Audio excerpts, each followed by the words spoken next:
Un saludito a todos los que están por ahí, a los que están entrando. Bienvenidos a todos a este estudio de Apocalipsis. Estamos hoy ya en el capítulo 4. Entonces, bueno, es una bendición poder estar acá con ustedes. Voy a compartirles esta pantalla. Es lo que estamos haciendo cada semana. Y bueno, me alegra mucho tenerlos por acá, que estén por acá. Entonces, hoy vamos a ver el capítulo 4 de Apocalipsis. ¿Listo? Y vamos a comenzar entonces esta noche orando y poniendo delante del Señor este tiempo. Vamos a orar entonces. Todos ahí en sus casas, quiero animarlos para que se pongan en una posición cómoda, estén tranquilos, tengan su Biblia a un lado, ojalá se desconecten de todo lo demás, de cualquier cosa que les pueda estar eh, eh, desconcentrando y bueno, podamos compartir juntos este tiempo. ¿Listo? Entonces vamos a orar y comenzamos. Señor, queremos darte gracias por tu misericordia, por tu bondad, por permitirnos estar aquí reunidos. Gracias, Señor, porque podemos tener este tiempo juntos. Señor, ponemos delante de ti nuestras vidas y todo lo que somos. En el nombre de Jesús, oramos que hoy, Señor, podamos escuchar tu palabra que tienes para nosotros y bendecirte en todo lo que hagamos. En el nombre de Jesús, amén. Sí, a todos, antes de compartir, antes de compartir pues les doy un saludito a todos y vamos a seguir con el capítulo 4, pero les quiero dejar una tarea a todos ustedes esta semana, porque quiero empezar o queremos empezar a hacer algunas tareas en la semana, entonces, pues, dejarles algunas cositas en algunas semanas. Entonces, les voy a poner una tareita para esta semana y es la siguiente. Ustedes saben que hay un Facebook que se llama Estudio Bíblico Online. Entonces, les quiero poner la tarea de que esta semana, hoy o mañana, escriban ahí como para que todos leamos. Es como la manera más fácil de que todos podamos, digamos, interactuar en el Facebook de Estudio Bíblico Online, en la página del Facebook. Ahí escriban cada uno algo. ¿Cuál de los mensajes a las 7 iglesias que vimos la semana pasada o hasta la semana pasada les llamó más la atención y por qué? Acuérdense que vimos las 7 iglesias la semana pasada. Entonces, ¿cuál de los mensajes a las 7 a usted más le llamó la atención o con cuál se identificó más? Entonces, esa es la tarea para que la hagan en esta semana y vayan al Facebook del Estudio Bíblico Online, al grupo del Facebook, y escriban de las 7 iglesias la que más me llamó la atención fue esta y por esto. Entonces, ahí podemos, digamos, compartir un poquitico más y tener, digamos, un espacio de discusión más. ¿Listo? Entonces, a todos quedan avisados pues para la tarea de esta semana. ¿Listo? En el Facebook del grupo de Estudio Bíblico Online, vayan y escriban. ¿Cuál de los mensajes? Porque como hablamos al principio en la introducción que hicimos del curso, Apocalipsis tiene una serie de 7. Entonces, aquí terminamos el primer grupo de 7, que es el mensaje a las 7 iglesias. Hoy es un capítulo como intermedio, digámoslo así, o sea, está entre la mitad de las 7 iglesias y los 7 sellos. Entonces, vamos a ir, y luego vienen las 7 trompetas. Entonces, de las 7 iglesias, ¿cuál es el que más le llama la atención? ¿Listo? Entonces, estamos hoy, vamos a ir al capítulo, espérense, yo escribo aquí, todos están viendo la pantalla, ¿cierto?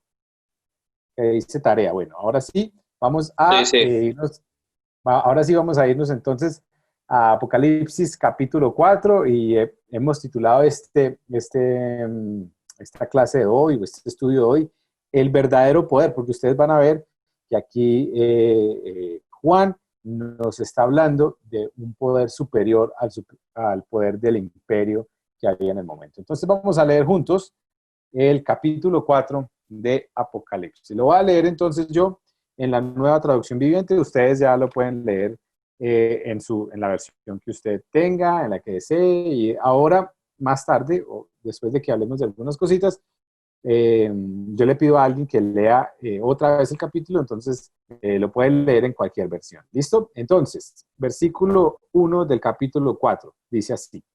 Entonces, mientras miraba, está hablando Juan, vi una puerta abierta en el cielo, y la misma voz que había escuchado antes me habló como un toque de trompeta.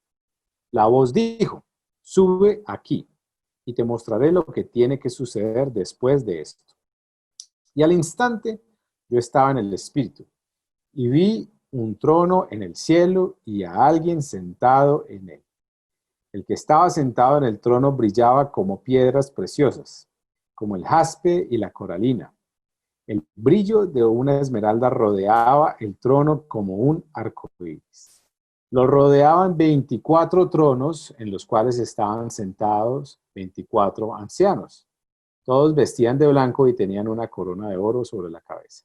Del trono salían relámpagos y estruendo de truenos. Delante del trono había 7 antorchas con llamas encendidas. Esto es el Espíritu de Dios, de 7 aspectos. Delante del trono también había un mar de vidrio brillante, reluciente como el cristal. En el centro y alrededor del trono habían 4 seres vivientes, cada uno cubierto de ojos, por delante y por detrás. El primero de esos seres vivientes era semejante a un león. El segundo era como un buey. El tercero tenía cara humana. Y el cuarto era como un águila en vuelo. Cada uno de los seres vivientes tenía 6 alas. Y las alas estaban totalmente cubiertas de ojos por dentro y por fuera. Día tras día y noche tras noche repiten continuamente. Santo, santo, santo es el Señor Dios, el Todopoderoso, el que siempre fue, que es y que aún está por venir. Cada vez que los seres vivientes dan gloria, honor y gracias al que está sentado en el trono, el que vive para siempre y para siempre. Los 24 ancianos se postran y adoran al que está sentado en el trono, el que vive por siempre y para siempre. Y ponen sus coronas delante del trono diciendo, tú eres digno, oh Señor nuestro Dios, de recibir gloria y honor y poder, pues tú creaste todas las cosas y existen porque tú las creaste según tu voluntad. Miren, o sea, la verdad, miren este capítulo, esto es una belleza porque es un capítulo que nos habla de adoración, es una adoración tremenda al Señor y es hermoso lo que uno puede ver acá. Entonces, la verdad, es un capítulo de solo adoración al Señor. Y como les decía, está como insertado entre las 7 iglesias y lo que va a seguir de aquí en adelante, que son los 7 sellos. Pero es una belleza, o sea, este es un capítulo para orarlo, para meditarlo, para en un tiempo de oración simplemente leerlo y adorar al Señor, porque la adoración que aquí hay al Señor es una hermosura.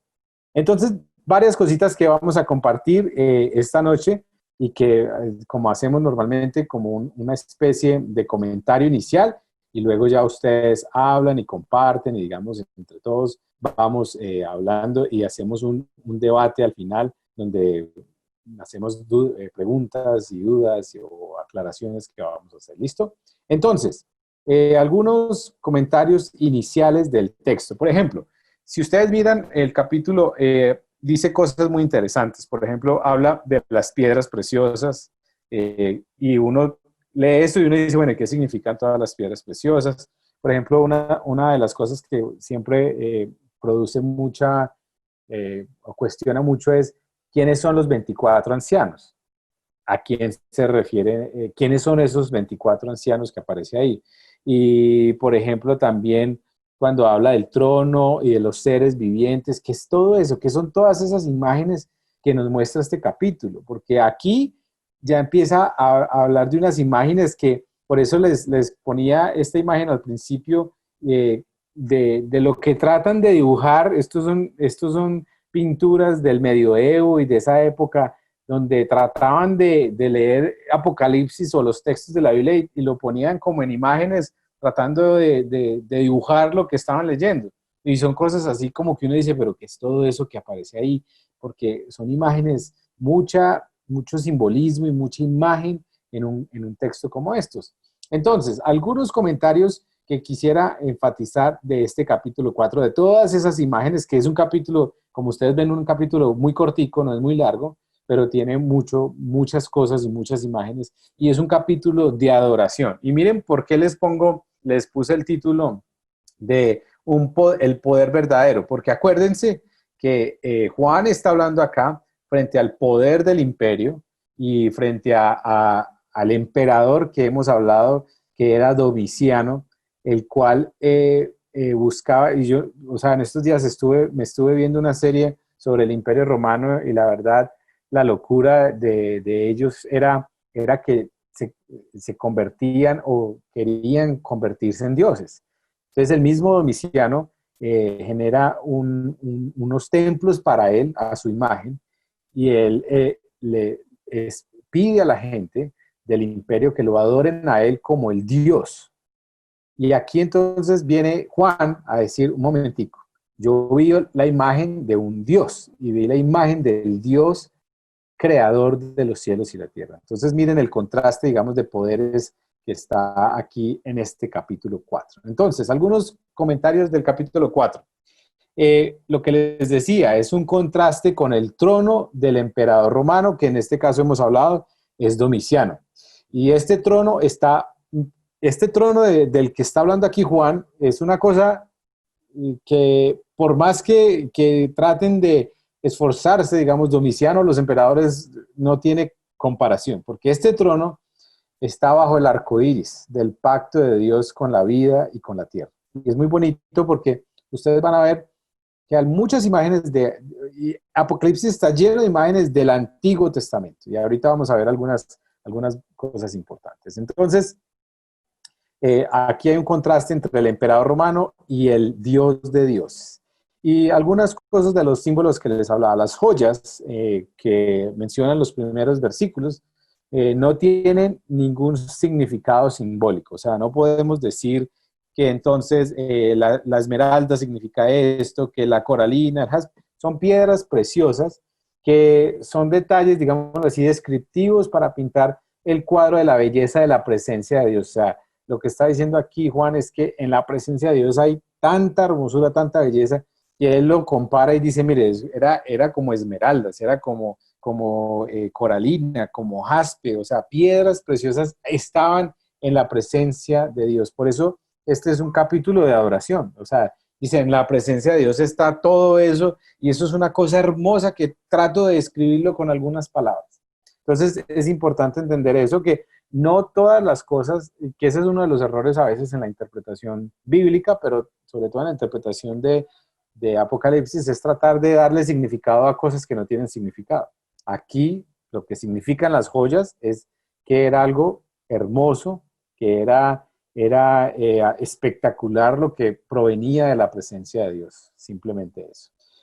Pero el capítulo 4 ustedes vieron que también habla de los ancianos y, y también de los seres vivientes que representan respectivamente o simbolizan la autoridad y la vida. Entonces, los ancianos representan la autoridad y los seres vivientes representan la vida, siempre dentro de ese orden que el Señor tiene. Y es muy importante destacar esto, ¿por qué? Porque acuérdense que pareciese que el imperio tenía todo el poder, tenía toda la autoridad, tenía todo el control.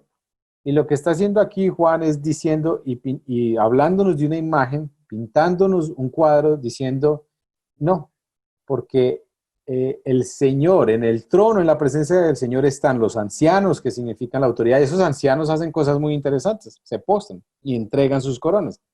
Y los seres vivientes, que representan también la vida. Entonces, de alguna manera, lo que Juan está diciendo en este capítulo es que el Señor es soberano, digno de toda gloria y de toda honra, y que está por encima del poder del imperio. ¿Listo? Y quisiera que leyéramos un capítulo, unos versículos que está en el libro de Ezequiel, porque como les decía, Apocalipsis tiene muchas imágenes del Antiguo Testamento. Por ejemplo, yo sé que ustedes leyendo esto, muchos de ustedes recordaron Isaías. Isaías ve un trono también así. Entonces quisiera pedirle de pronto a alguien si tiene por ahí el texto de Ezequiel 1:26, para que lo leamos un momentito.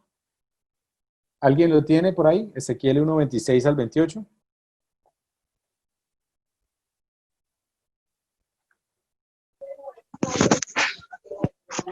Buenas noches.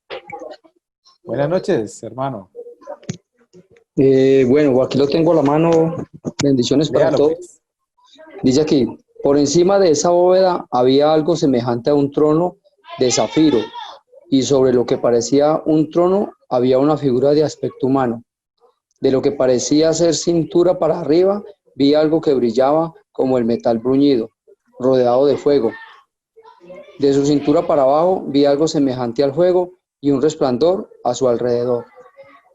Ajá. Entonces miren la imagen tan parecida que nos pinta Ezequiel. Y miren lo que dice Isaías capítulo 6. Dice en el versículo 3, decía, en el versículo 2 dice, los asistían, vi al Señor sentado en un majestuoso trono y el borde de su manto llenaba el templo. Lo asistían poderosos serafines, cada uno tenía 6 alas. Con 2 alas se cubrían el rostro y con 2 se cubrían los pies y con 2 volaban.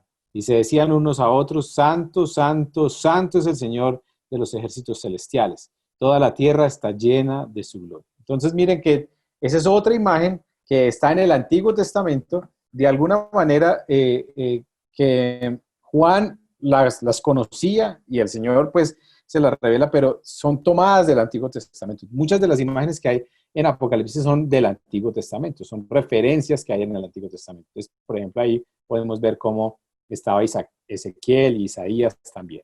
Bueno, pero ahí hay un dato importante que quisiera enfatizar.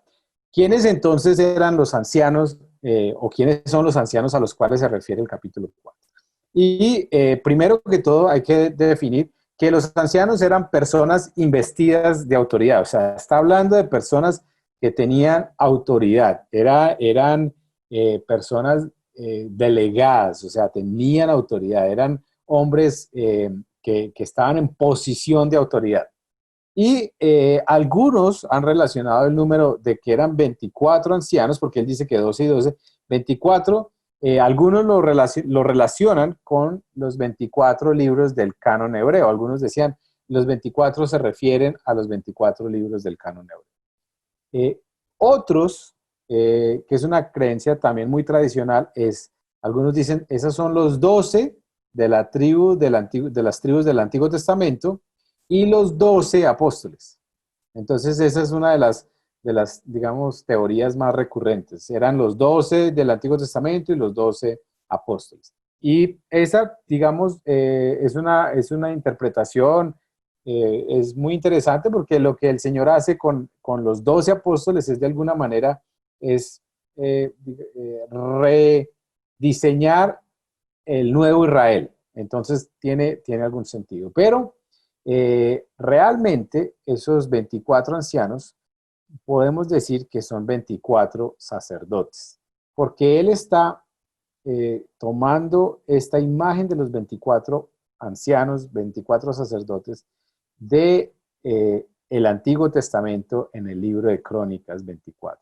Si ustedes miran en el libro de Primera de Crónicas, que es cuando se establece, digamos, el orden sacerdotal, ahí en el capítulo 24 del primer libro de Crónicas, nos cuenta algo muy interesante. Dice que se dividen todos los sacerdotes descendientes de Aarón y se dividen en 24 clanes o en 24 secciones para el servicio del Señor. Entonces, por ejemplo, les voy a leer Primera de Crónicas, es que están en los dos capítulos, en el 24 y en el 25, pero por ejemplo, dice, versículo 1 del 24, los descendientes de Aarón, los sacerdotes, fueron organizados en grupos para el servicio. Los hijos de Aarón fueron Nadab, Abiú, Eleazar, bueno, y dice después, versículo 4, los descendientes de Eleazar se dividieron en 16 grupos y los de Itamar en 8 grupos porque había más jefes de familia entre los descendientes de Eleazar. Ahí están el grupo de 24 sacerdotes. Y en el capítulo 25 vuelve y enfatiza que eran 24 grupos de sacerdotes. Entonces, ¿qué es lo que está diciendo aquí Juan?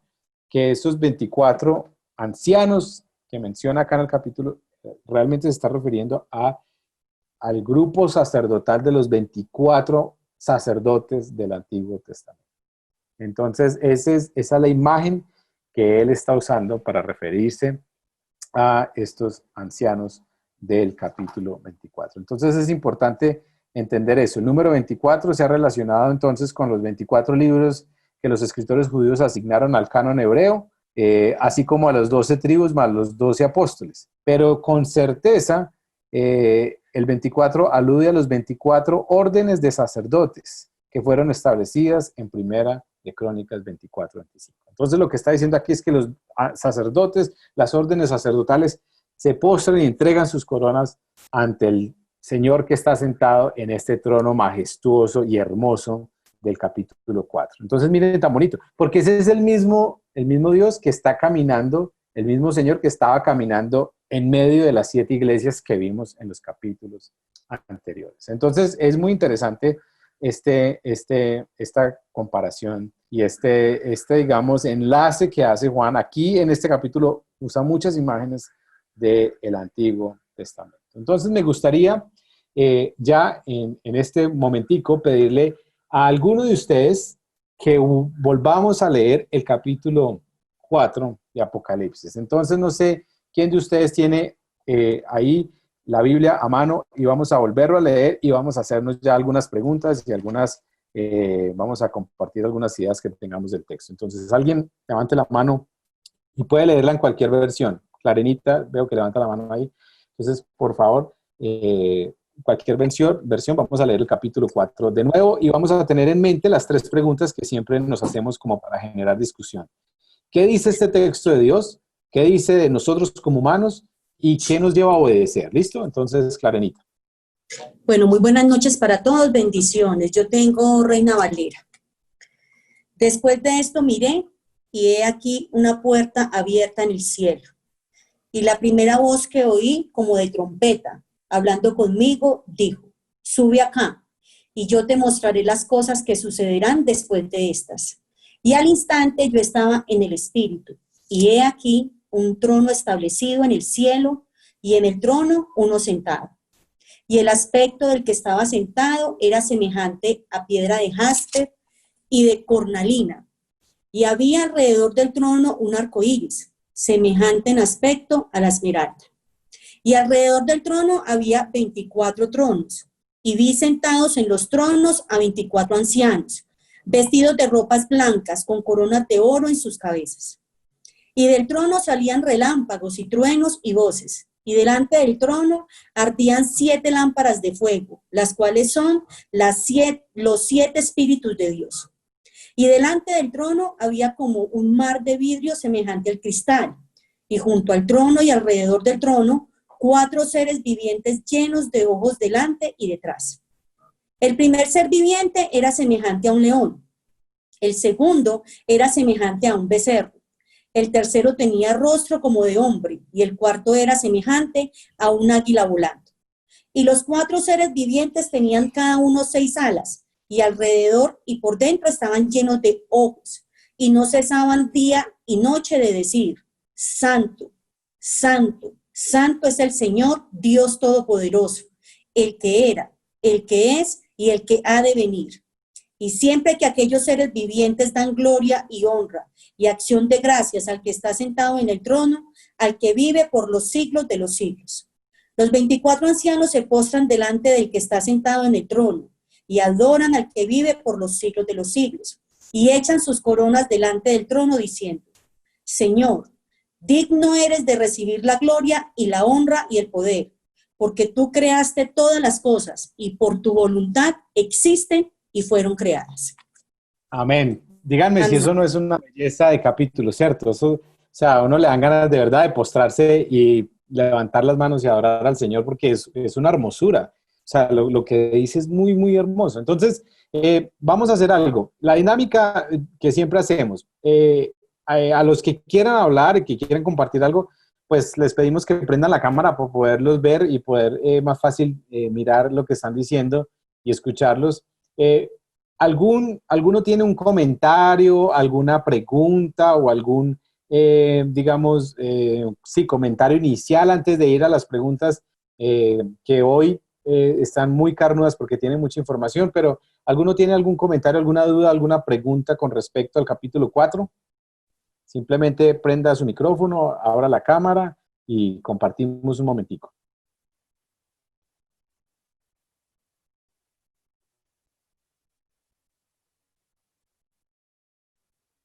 ¿No? ¿Ninguno?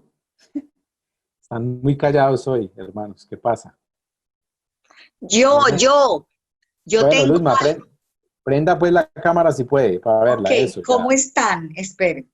Algo me llama. Buenas noches, ¿cómo están? Hola, Dice, Luzma. es que yo quiero hacer esta pregunta del versículo 5. Dice, de del trono salían relámpagos y truenos y voces, y delante del trono ardían 7 lámparas de fuego, los cuales son los 7 espíritus de Dios. Me llama la atención, ¿cuáles son los 7 espíritus de Dios? Bueno, no es que, esto es muy importante, no es que, esa es la versión Reina Valera, Reina ¿cierto, Luzma? Valera, sí, Bueno, Reina Valera. no, ese es digamos, un problemita de traducción porque no quiere decir los 7 espíritus de Dios, o cuando se refiere a los 7 espíritus de Dios, lo que se está refiriendo es a el espíritu de Dios que tiene 7 aspectos. Y eso creo que lo vimos la semana pasada. Cuando habla de que el espíritu de Dios tiene 7 aspectos, lo que está diciendo es la perfección de Dios. O sea, la perfección del espíritu de Dios. Entonces no quiere decir o sea, ahí digamos es una de los compliques de la traducción. Por ejemplo, en la traducción viviente lo pone un poco más claro. Dice, delante del trono había 7 antorchas con llamas encendidas. Esto es el espíritu de Dios de 7 aspectos. Y recordemos entonces que el 7 es perfección. Entonces, Ajá. por eso, más adelante vamos a ver que la marca de lo que no es perfecto es el 6, que se trata de imitar, pero no es, nunca va a ser. Entonces, la perfección de Dios se manifiesta en su espíritu de 7 aspectos. Entonces, esa es más o menos ahí también escribieron lo mismo. Entonces, se refiere a los 7 aspectos del espíritu de Dios. O sea, la plenitud, la perfección del espíritu de Dios. Es más o menos a lo que se refiere ese versículo. ¿Listo? ¿Alguien más tiene alguna otra pregunta? Abra el micrófono. Sí, buenas noches, ¿cómo están? No, Jimena, hola Jimena. Bueno, hola, ¿cómo están? Es una pregunta. Aquí cuando hablan que en el trono había un arco iris, ese arco iris, o sea, tiene relación o se asemeja con el arco iris que se habla en Génesis del pacto de Dios, porque ahí dice pues que sobre el trono hay un arco iris, se tomaría como igual como el pacto, el Sí, cumplimiento de sí, promesas. sí, ese es muy interesante y es una observación muy interesante porque sí, el arco iris aquí tiene mucha relación con el pacto de Dios que hizo con Noé en Génesis. Entonces, de alguna manera está diciendo que ese Dios que hizo el pacto en Génesis con la humanidad es el mismo Dios que está acá y que está, digamos, sentado sobre su pacto.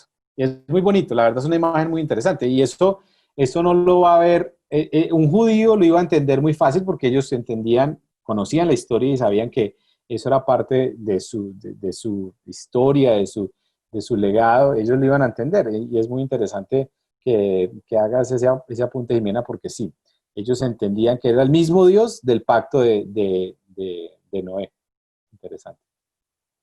¿Alguien más? Y si no, nos vamos para las preguntas Andrés entonces. Guillermo, buenas Hola, noches. Esperanza, ¿cómo estás? ustedes sí me van a perdonar pues la ignorancia mía en cuanto a la Biblia.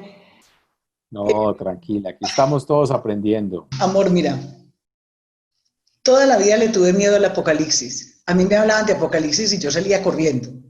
Entonces, yo entré, ¿cierto? Y la verdad es que no me ha parecido, pues así como tan terrorífico. Yo creo que fue como que me habían vendido como una mala imagen. Pero yo quiero preguntarle a usted, que es el que está enseñando, ¿usted cómo se siente leyendo el Apocalipsis? Ah, es una belleza. Yo también, cuando yo estaba pequeñito, mi abuela me decía que no leyera la Biblia y que menos el Apocalipsis porque me volvía loco. Entonces uno crece con eso pensando, uy, no, qué susto leer eso. Pero hace algunos años leí todo el Apocalipsis y son cosas, por ejemplo, interesantes como estas. Nos han vendido la idea de que es una cosa miedosa porque aparece el diablo y todo y las cosas. Hasta ahora no hemos leído ningún capítulo que hable del diablo y que se enfoque en el diablo. Y ese es uno de los problemas del cristianismo o de algunos cristianos, que se enfocan más en el diablo que en Dios y que en Cristo.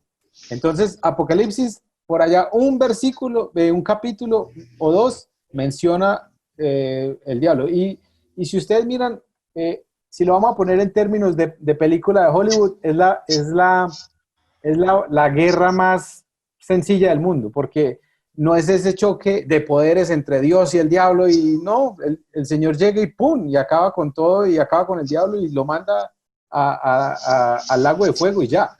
Entonces, y esto es otra de las cosas que son muy importantes dentro de la concepción de nosotros de la Biblia.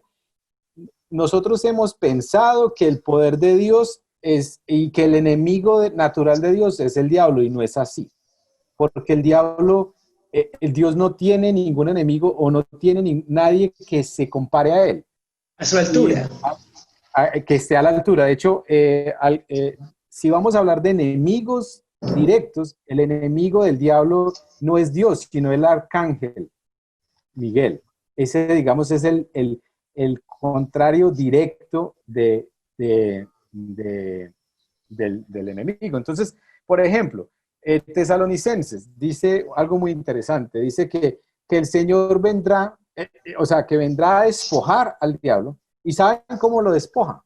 Porque uno se imagina y dice, no, pues el diablo tiene tanto poder que el Señor tiene que venirse con sus legiones, con sus ángeles, a acabarlo porque el diablo tiene mucho poder.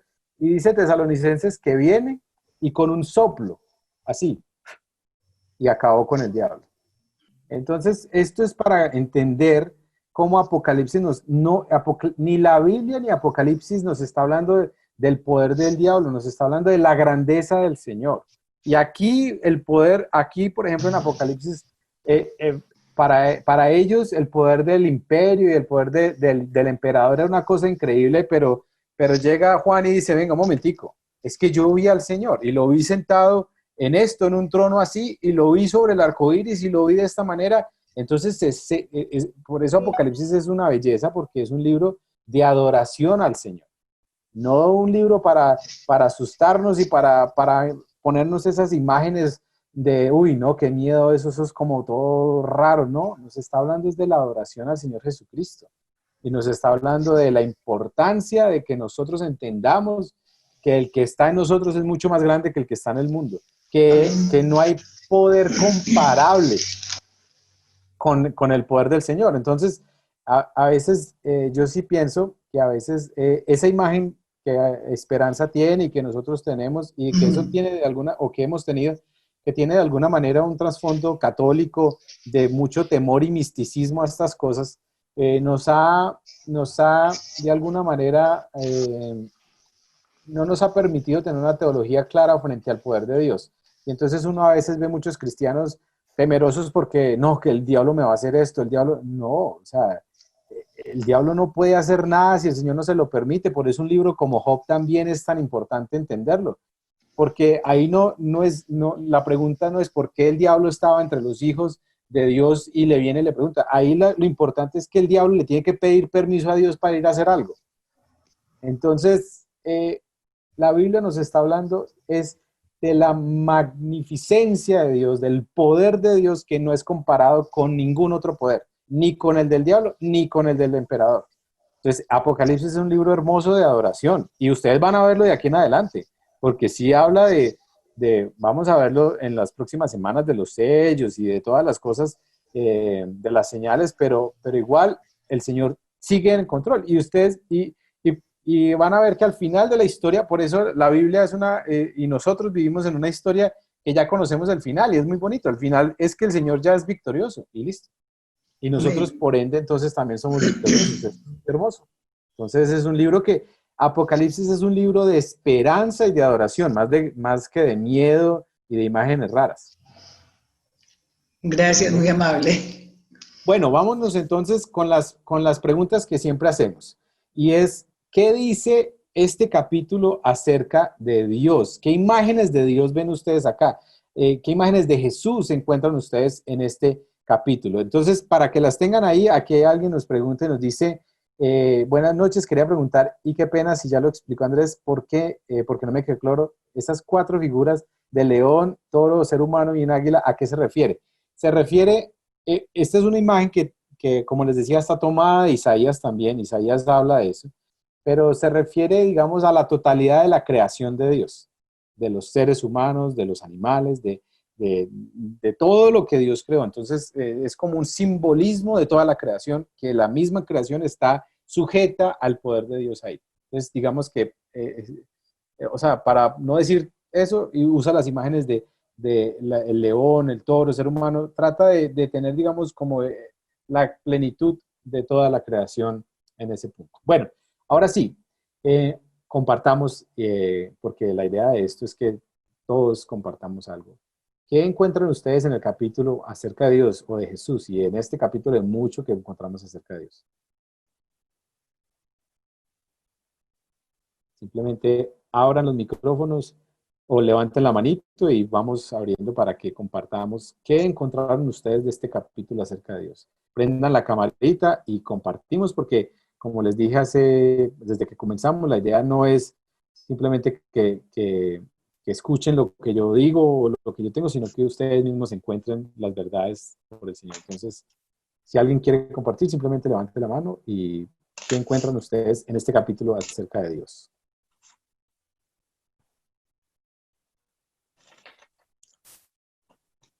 Ay, espere. Listo, Luzma, hágale. Bueno, pues yo me quedo calladita esperando otros. Pero Sí, mira, pero gracias. yo veo algo hermoso de Dios. De veras que, como decía Esperanza, a uno metían como ese temor, pero lo que dice Andrés, de veras que es maravilloso porque veo un Dios majestuoso, poderoso. Dice que con voz fuerte como de trompeta. Entonces, ahora habla de esas piedras preciosas, jaspe, cornalina, esmeralda. Entonces yo veo un Dios acá majestuoso, poderoso, fuerte. Me gusta mucho el versículo 8, el que era, el que es y que será. Aquí veo la Sí. eternidad de Dios. Y el versículo 11 habla de un Dios creador. Hermoso. Imagínense, piensen en algo. Imagínense que ustedes están en un momento, como vimos la semana pasada, muchas de estas iglesias no estaban viendo persecución, sino que estaban muy acomodadas y contentas con lo que estaba pasando. Pero imagínense que ustedes están en una situación donde les están poniendo, usted está viendo al emperador con tanta fuerza y con tanto poder y que le dicen adore a este emperador porque este es Dios y usted siente que es tan fuerte el poder del emperador y como tan dominante y lee esto y lee y dice, venga, el Señor Dios es santo, santo, Él fue antes, Él es y está por venir. Y luego le dice, solo Él es digno de la adoración, solo Él recibe. O sea, uno lee esto y digamos, engrandece la visión que tiene de Dios. Y yo pienso que a veces el problema de nosotros es que como no conocemos a Dios realmente, no tenemos claridad de quién es Dios, entonces cualquier cosa que nos pase nos asusta y parece muy grande. Por eso es que la fe de los grandes hombres de Dios de la Biblia era cosas, hacían y vivían cosas que para uno son muy ilógicas, pero ellos lo hacían porque simplemente conocían a Dios. Y cuando usted conoce a Dios y sabe quién es Dios, usted no tiene por qué temer, porque usted sabe quién es Dios, Él tiene el control. O sea, nosotros como cristianos no podemos vivir una vida atemorizada frente a los sucesos naturales, por ejemplo, frente a lo que está sucediendo aún, o frente a la economía del mundo, o frente a lo que, o sea, porque no puede ser. Si nosotros estamos asustados por eso, es porque tenemos una visión de Dios muy pequeña, es porque no conocemos al Dios de la Biblia, es porque nuestro Dios es pequeñito y entonces cuando todo lo demás sucede, pues parece muy grande. Pero un Pablo, un Juan, todos ellos, la visión, lo que conocían de Dios era tan grande que todo lo demás parecía pequeño. Entonces es muy importante. Entonces, aquí, por ejemplo, Sandra nos dice que ve a un Dios creador y un Dios eterno. Y estas son las visiones. Imagínense, uno leyendo esto empieza a ver un Dios que uno dice, y eso es una de las cosas que, digamos, es parte de lo que nos ha pasado a nosotros. A nosotros, en América Latina, y hay unos libros que hablan acerca de eso, a nosotros nos llegó una visión de Cristo muy mínima. Si ustedes miran, por ejemplo, en cualquier iglesia católica, el Cristo que hay siempre es un Cristo que está ahí acostado, todo lacerado, lleno de sangre, sufriente. A nosotros no nos llegó el Cristo resucitado, a nosotros nos llegó el Cristo triste y hay que cargarlo porque se puso a llorar y qué pecado. Esto ha hecho que nosotros, aún en el cristianismo, tengamos una imagen pequeña de Cristo. Cuando uno lee esto, uno dice, venga, ellos tenían una imagen diferente. Entonces, aquí, por ejemplo, Alba dice, la omnisciencia, el poderío, la soberanía, fuimos creados para adorar a Dios. Clarena levantó la mano, quería decir algo. Y luego Esperanza. Sí, es que estaba argumentando justamente de lo que yo viví y pensaba. Cuando pues yo no era muy católica, la verdad, yo no era muy cercana a ningún tipo de Dios, pero mi familia sí. Cuando yo iba a la iglesia católica, yo veía siempre un Dios derrotado. Entonces yo decía, si es tan sufrido, pues muy complicada la cosa. Inclusive yo llegué a pensar que inclusive más adelante, cuando empecé como a leer un poquito, primero, desafortunadamente pensaba que Satanás tenía mucho poder. Segundo, empecé como a verlos como una pelea de fuerzas, Dios y Satanás, como a ver quién ganaba y como nosotros como un experimento, algo así, a ver quién ganaba. Cuando ya empecé realmente en el cristianismo, y lo que decía es muy cierto, cuando ya se empieza usted a meter de lleno y a leer más, a indagar y a tener curiosidad, Dios le empieza a suplir esa curiosidad, dejándose ver y mostrándose como el Dios grande y poderoso que es. Entonces no queda ninguna duda que no hay que temer, que por encima de él no hay nada, no hay nadie, y Satanás pues no hay que subestimar. A ver, yo pienso que no hay que darle más poder del que tiene, pero tampoco subestimar ni jugar con eso, porque conozco de muchos cristianos que inclusive lo retan, y entonces yo te voy a retar, o sea, como que le salen al paso, y la idea es resistirlo con nuestro Dios al lado, porque pues nosotros no vamos a ser capaces.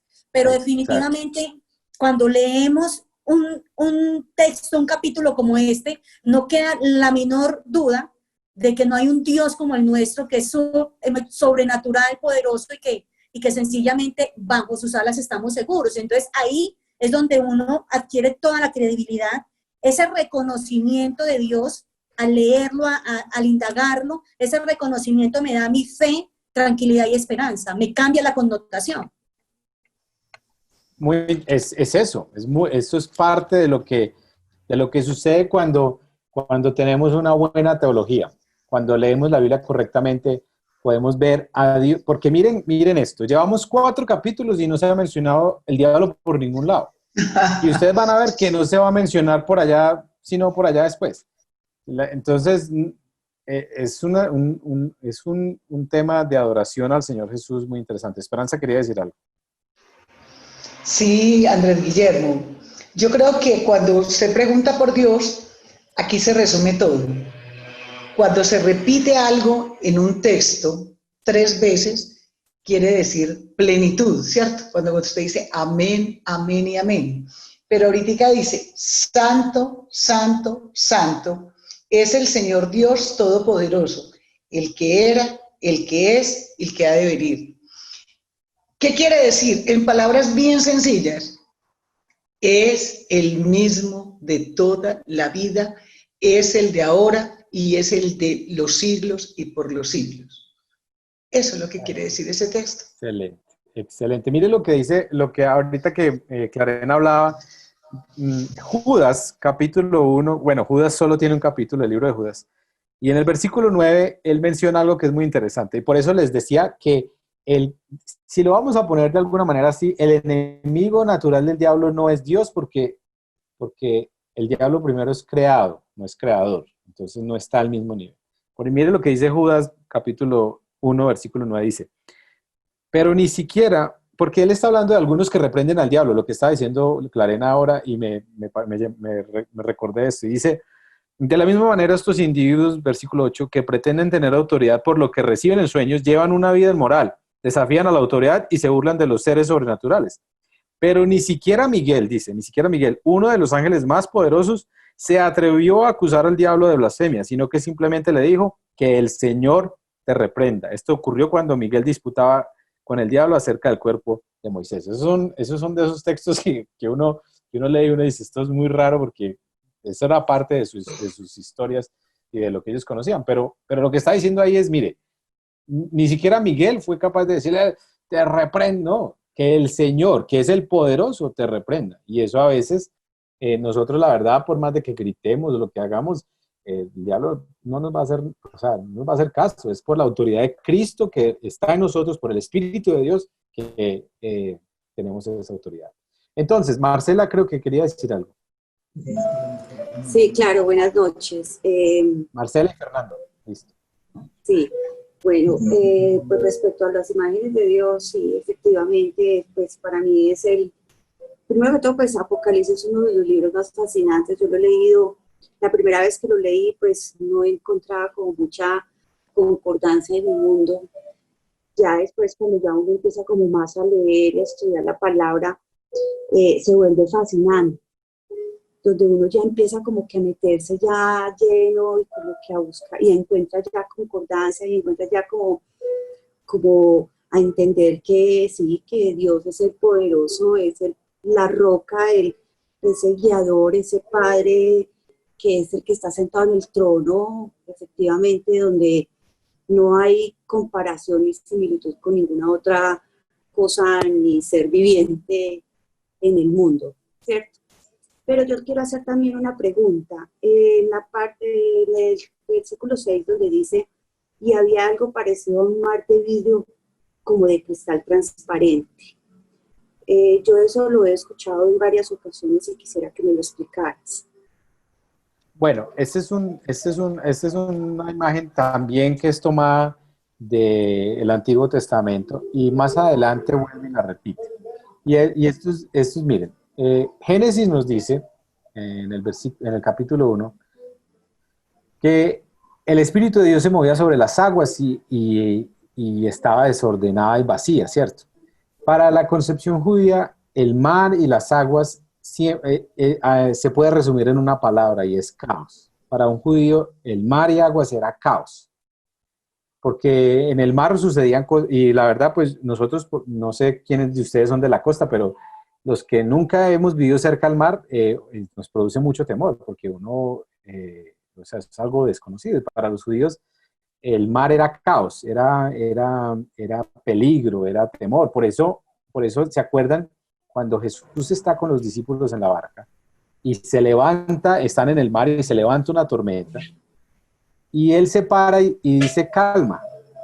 Y cuando él dice eso, los discípulos, hasta ese momento ellos veían a Jesús, hasta ese momento veían a Jesús como un maestro y lo veían como digamos, un rabí hasta ese momento. Pero cuando Jesús se para y calma el mar, ellos dicen, ¿quién es este? Que el mar le obedece, porque el único que tenía la facultad de calmar el caos era Dios, como en Génesis. Todo estaba en caos y Dios habló y el mar y todo se organizó. Entonces, el mar era caos y las imágenes de Apocalipsis, porque ustedes van a ver que en el Apocalipsis 21 habla de que el mar era un mar de cristal. ¿Qué es lo que quiere decir esa imagen? Que el Señor en la nueva creación, el Señor, eso que es caos, ya no es caos, se imagina, el mar de cristal es como si fuera un lago, ya no hay ese caos, ya no hay tormentas, ya todo está tranquilo. Entonces esa es la imagen de lo que significa el mar, al menos en Apocalipsis. Y para ellos, para el judío era muy claro que el mar era caótico, era peligro, era todo eso. Y cuando dice que el mar era cristal, o sea, que era suave, que era tranquilo, era que Dios tenía el control de todo. Es importante eso. Fernando y luego Edgar. Fernando. Sí, hola, buenas noches. ¿Cómo están? Yo quiero confesar que entré en una pequeña confusión con base en la pregunta que hicieron referida al versículo 7, que habla de la figura de toro, de águila, ¿no? Porque, bueno, quiero aclarar que mi pregunta no va relacionada a un estudio sobre los ángeles, angelología, pero estudiando el capítulo 4, me encuentro efectivamente que la representación de la cual están hablando allí va referida a los órdenes angelicales. Así lo he estudiado, lo he entendido. Me explico. Dentro de los órdenes angelicales tenemos una distinción entre querubines y serafines, que son los ángeles que ocupan un lugar privilegiado en la presencia de Dios. De hecho, la palabra dice que son los querubines, el Señor cabalga sobre los querubines, ¿no? Son los que están más cerca del Señor, y tradicionalmente se le da una figura humana, pero posteriormente se le ha dado figura como lo que está planteado allí, ¿no? De águila, de león, de toro, etcétera. De hecho, son los querubines los que con sus alas también están señalando la protección, custodiando el arca de la alianza o las paredes de las puertas del templo. Mientras que los serafines son descritos, por ejemplo, en el pasaje de Isaías 6, del 2 al 7, habla que son los que tienen 6 alas, ¿no? Y describe que con 2 alas se tapan los ojos, se tapan el cuerpo y abrazan con las otras 2 y demás. Entonces, leyendo el capítulo 4 en ese versículo 7, yo había contextualizado efectivamente que esos que estaban allí se referían a esas presencias, a estos ángeles que están adorando a Cristo en ese momento, que lo están rodeando, ¿no? Que se refería a eso. Pero cuando tú me hablas, planteaste que se refería, son las visiones del mundo, de águila, de toro y demás, colapsé, o sea, veo que de pronto me equivoqué en el estudio que estaba leyendo, no sé. No, lo que pasa, o sea, cuando habla de las caras, por ejemplo, que tenía cara humana, tenía cara de águila, de alguna manera sí está hablando de la creación en general, pero también, por ejemplo, Ezequiel habla, por ejemplo, en el capítulo 10, que habla de los querubines cubiertos los ojos, en Ezequiel, por ejemplo, y menciona a 4 seres vivientes que tenían 4 caras, cada una cara. En Ezequiel no menciona qué caras tenía, pero aquí las menciona. La imaginería de Ezequiel puede ser intencionalmente figurada, y quizás se valió del trono babilónico y de la imaginería del templo para resaltar a un Dios más grande que el de los paganos. Son imágenes, digamos, que aún los ángeles, por ejemplo, cuando habla de la creación en general, aún los ángeles también son creación de Dios. Entonces está hablando de la creación angelical, pero también de la creación, digámoslo así, humana, y humana y animal, digamos, que toda la creación finalmente se postra ante el Señor. Entonces sí, también tienes razón en eso, y es interesante hacer esa aclaración ahí también. Gracias. Vale, gracias. Andrés, buenas noches. Edgar, quería... Sí, ¿quién está hablando? No escucho, no veo Habla la Javier carita. Ramírez. Bueno, Qué pena Javier. Sí, qué pena con usted. Si quiere prenda la camarita, si se puede, para verlo, hermano, y conocerlo. Sí se puede, sí se puede. No se puede, quedé sin la cámara. Bueno, dale entonces. Ok. No, sino que tú estás hablando ahorita de Ezequiel, pero en Ezequiel 10 sí habla de las caras de las personas, y habla del león, habla de la cara del águila. claro. de lo que estamos hablando en Y, Apocalipsis. y aquí aparece, sí, algunos, por ejemplo, lo interpretan el león como la fortaleza, el becerro como la humildad. Bueno, esas ya son muchas interpretaciones a la imagen, digamos, de la creación en general, pero el sentido es que la creación, tanto sobrenatural como natural, se postran y adoran al Señor y lo adoran en todo sentido. Entonces, sí, es muy interesante eso. Edgar quería hablar. Sí, Andrés, buenas noches para todos. Edgar, A ¿cómo mí estás? me genera una gran preocupación el que de pronto nos vayamos con una sola idea de lo que es la interpretación de la Biblia. O sea, yo primero quiero recordar que a Job lo sacudió Satanás, porque Dios le dio permiso para que lo sacudiera, y ese sacudón que le dio fue que le mató a 10 hijos, acabó con toda su riqueza y lo enfermó casi hasta la muerte. Lo otro es que Jesucristo, mientras estuvo en su ministerio, todo el tiempo tuvo que luchar contra Satanás. Lo otro es que la tierra está gobernada por principados, potestades, gobernadores que fueron los que Dios desterró del cielo, quienes se rebelaron contra él.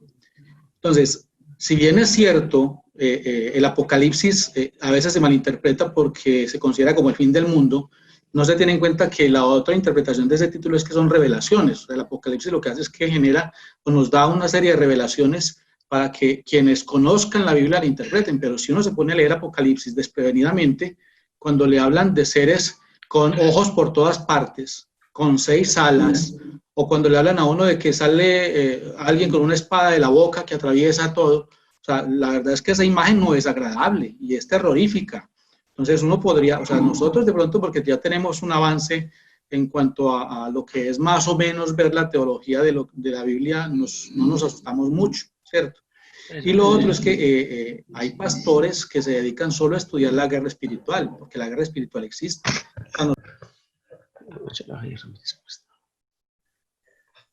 Ahí, Edgar, creo que, Edgar, se apagó el micrófono. Bueno, no sé dónde quedé. No podemos olvidar que hay una guerra espiritual y que hay muchas personas que se dedican a luchar esa guerra espiritual en todo el mundo, ¿cierto? Que conocen de hechiceros, de brujos, de ataques, de posesiones demoníacas, ¿cierto? Eso existe hoy en la realidad, pero nosotros no podemos, pues, no, son cosas un poco visibles para quien no las vive, pero si uno ve cómo se comporta el mundo hoy en día, donde la perdición, donde la desviación moral y ética que tenemos en el mundo en general, ¿cierto? Es la prueba viviente de lo que Satanás hace con las personas que no siguen la palabra de Jesucristo, ¿cierto? Uno tiene que entender que es una lucha muy difícil y hay la prueba viviente de muchos cristianos de años de trabajar en Cristo que terminan cayendo y fracasando, ¿cierto? A pesar de tener todo. Claro, y digamos que esa aclaración que hace Edgar es muy importante. ¿Por qué? Porque no, el mismo Pedro, por ejemplo, dice, mucho cuidado porque el diablo anda como león rugiente. O sea, no es minimizar la obra del diablo ni decir que no existe y que simplemente disfrutemos la vida porque no, porque sí existe y Pablo y Pedro nos dicen que hay principados y que nuestra lucha no es contra carne, sino contra las huestes espirituales, y es una realidad. Pero también, por otro lado, es vivir en la victoria de Cristo y no vivir en el temor de que el diablo me va a hacer algo, porque el Señor ya la victoria está dada y fue dada en la cruz y nosotros somos llamados a vivir en esa victoria y en esa vida abundante. Entonces hay que, digamos que hay que tener la vida en esos dos balances. Lo que mencionábamos de pronto ahora es, nosotros como cristianos, alguien decía, por ejemplo, que los billetes falsos no se reconocen estudiando los falsos, sino buscando el billete verdadero, reconociendo el billete verdadero. ¿Cuál es el billete verdadero? Y cuando usted sabe cuál billete es de verdad, usted reconoce fácilmente el que es falso. Lo mismo pasa en la vida cristiana. Entre más nos enfoquemos en Dios, entre más miremos a Cristo, entre más entendamos la naturaleza del Señor, pues más vamos a tener esa seguridad de que es Él. Y menos nos vamos a enfocar en el diablo y menos nos vamos a enfocar en ese tipo de cosas que a veces creo es el énfasis que se hace mucho más que en el Señor. Entonces ahí es, digamos, tener ese balance. Terminemos entonces, ya nos queda un minutico, terminemos con alguien que quiera compartir este texto, ¿a qué nos lleva a obedecer? O sea, ¿qué puedo llevar a la vida práctica esta semana después de leer este capítulo 4? André, el Señor nos invita, o sea, es un capítulo tan hermoso que nos invita a adorarlo y a exaltarlo todos los días y en todo momento. En Efesios capítulo 1 dice que el Señor nos creó para la alabanza de su gloria. Todo lo que nosotros hacemos en el trabajo, en la relación de pareja, con nuestros hijos, todo debe ser para la alabanza y la gloria de su nombre. Y como dice acá el versículo 11, tú eres digno, Señor, nuestro Dios, de recibir la gloria, el honor y el poder. De todas las cosas y existen porque tú las creaste según tu voluntad. Entonces nos lleva como a reconocer que definitivamente nuestro Dios es un Dios todopoderoso que merece toda la alabanza y toda la adoración de parte de nosotros. Eso es hermoso, sí. Y que nuestro enfoque primordialmente debe ser adorarlo. Amén. Adorarlo con nuestra vida, con nuestros actos y que nuestro estilo de vida, que seamos adoradores en espíritu y en verdad, como el Señor quiere. Y eso va a hacer que vivamos vidas como Él quiere que vivamos. Entonces, nuestro enfoque no es tanto andar, al menos es lo que yo pienso, andar reprendiendo y echando fuera demonios por todos lados, sino adorando a Cristo. Y mientras más adoramos a Cristo, hay más libertad y listo. Y esa adoración es una adoración genuina desde nuestro corazón. Entonces, como escriben acá, la obediencia es la mejor adoración al Señor. Amén, así es. ¿Alguien más? Y terminamos entonces este estudio de esta noche que pensamos que iba a ser cortico, pero mira, ya nos fuimos unos minutos más. ¿Alguien quiere compartir una última apreciación? Creo que Ángela levantó por allá la mano hace rato. Ángela, ¿quiere decir algo? Sí, buenas noches. Buenas noches, Ángela, ¿cómo estás? Muy bien, ¿y ustedes? Bien. Pues son muchas las impresiones que da acercarnos a un texto tan rico como este, ¿no? Y tan hermoso. Pero yo creo que, pues, es como mi idea principal. Entrar a esa sala, como dice acá el título, en la versión que yo tengo, la sala del trono celestial, es entrar, pues, o sea, a la presencia de Dios, verla, o sea, la magnificencia. O sea, yo decía, es un Dios maravilloso que se asemeja a todas estas piedras preciosas, el arco iris está encima, o sea, es casi como una pintura de esas iglesias que desafortunadamente no conozco, pero que conoceré si Dios me tiene con vida y salud.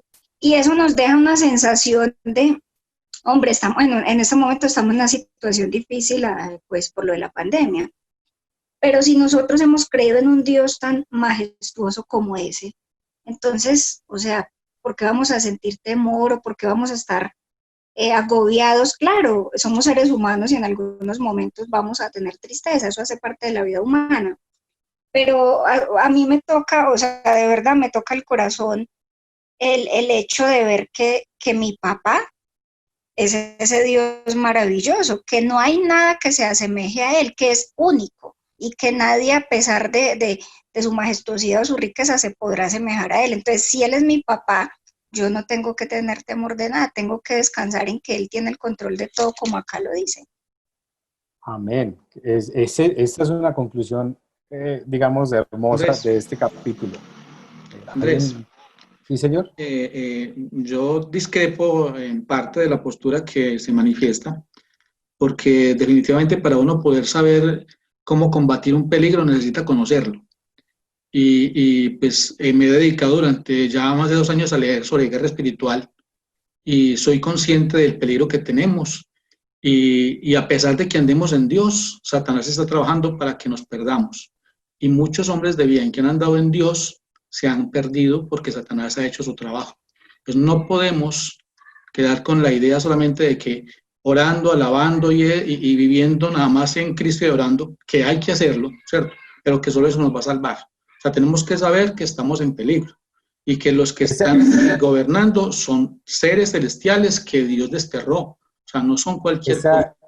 Esa, Edgar, es una posición muy respetable. El tema de la guerra espiritual, yo personalmente tengo algunos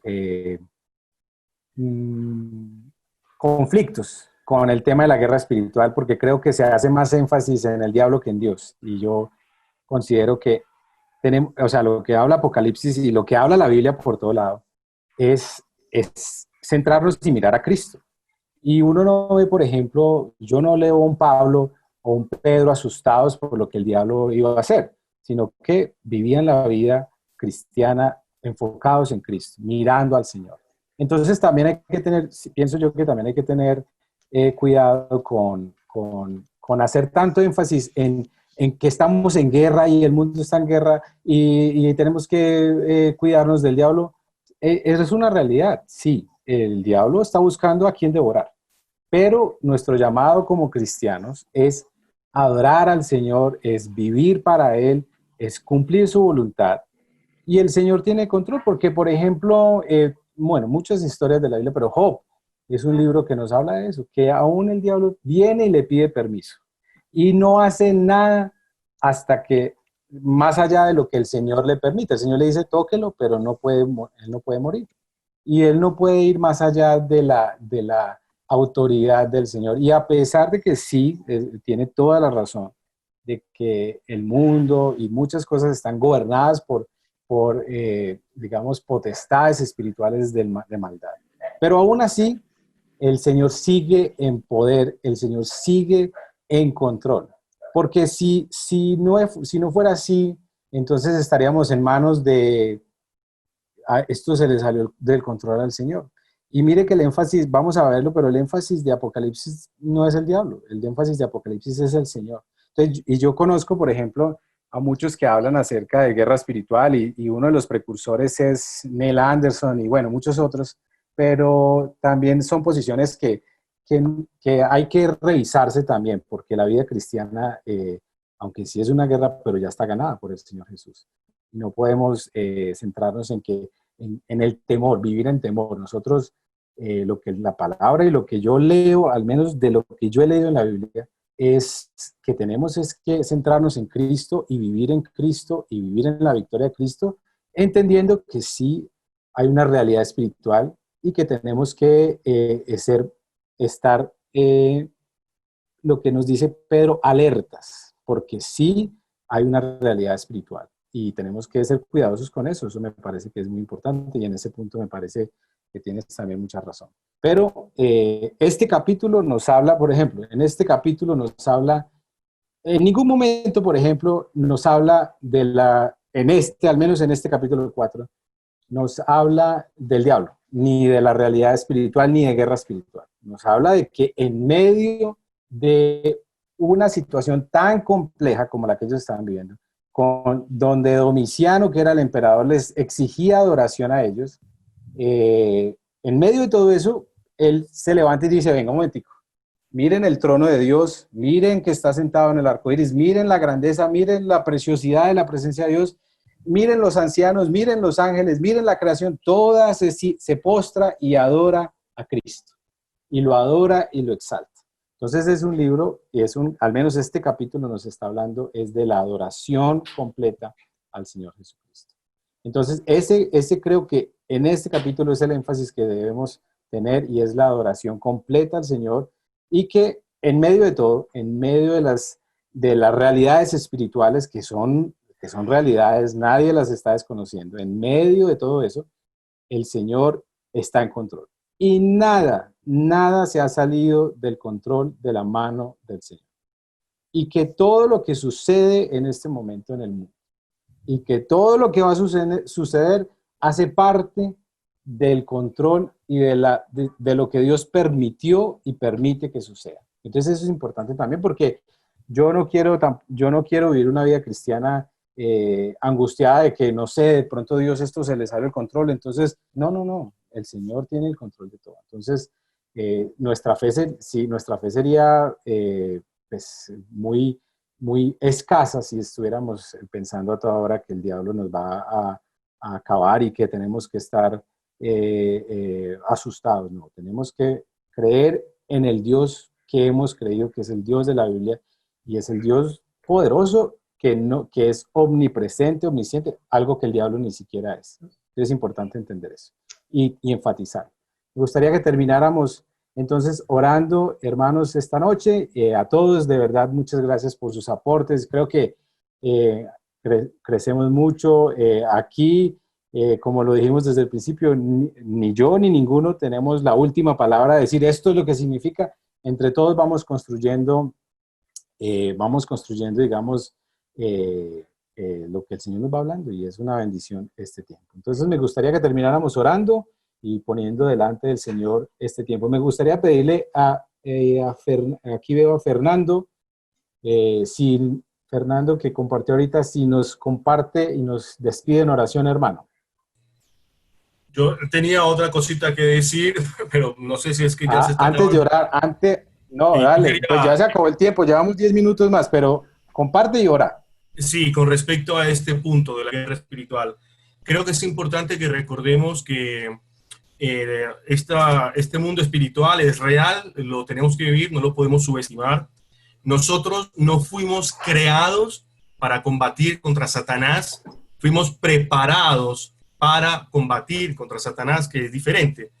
Y aunque no podemos, repito, desconocer esa realidad espiritual, y nuestra guerra espiritual comienza con la oración y estando alerta, como dice Pedro, también tenemos que reconocer que dar un paso más allá sobre esta guerra espiritual requiere un llamado específico y un don específico Amén. También del Espíritu. Y hay que tener mucho cuidado en la manera en la que se interpreta eso y tener una confirmación muy fuerte, porque se pueden abrir ventanas que después aún los hijos de Dios nos es muy difícil abrir por meternos en camisa de 11 varas donde no se nos ha llamado todavía. No significa que no debamos estar alertas, no significa que no debamos orar y reconocer, y hasta sentimos a veces el discernimiento que da el Espíritu Santo nos ayuda a comprender dónde está lo bueno, dónde está lo malo y a tener un poquito de olfato. Pero el paso sucesivo hay que tener mucho cuidado para no tomar una titularidad, un protagonismo más allá, porque si el Espíritu no lo está revelando, si el Señor no está entregando esto, repito, podemos abrir ventanas que después se nos vuelven bastante complicadas de cerrar, ¿no? Gracias, Fernando, gracias. Ahora sí, hermano, si puedes orar para terminar este tiempo. Muchas gracias por los aportes de todos. Jesús amado, te damos gracias infinitas porque tu misericordia nos permites conocer un poco más de ti. Para nosotros no es solamente conocerte lo importante, sino conocer más de ti, qué piensas, qué quieres, qué tienes. Y reconocemos que en el estudio de tu palabra tienes un mundo maravilloso de conocimiento para entregarnos, para prepararnos, para fortalecernos, especialmente en los tiempos de lucha, en los tiempos de desastre, para darnos aliento, Señor. Yo bendigo hoy la vida de todos los aquí presentes, reconociendo también que hay avivamiento en sus corazones, porque estamos todos interesados en seguirte, Señor, en reconocer tu palabra y tu misericordia.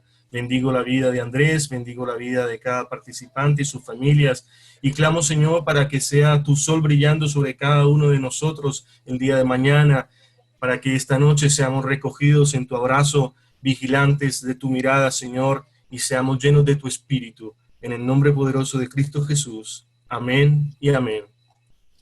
Amén, amén. Bueno, muchas gracias a todos. Recuerden la tarea, escribir cuál de los 7 iglesias le llamó más la atención o le impactó en el estudio que terminamos la semana pasada. Lo pueden hacer en el Facebook del Estudio Bíblico, la página del Estudio Bíblico online en Facebook. Entonces, a todos muchas gracias. Nos vemos el próximo jueves a las 8 de la noche. Gracias por todos sus aportes y por este tiempo tan espectacular de poder estudiar juntos la palabra. Dios los bendiga. Feliz noche, amén. Igualmente. Hasta luego, Edgar. Noche, Chao, gracias. chao.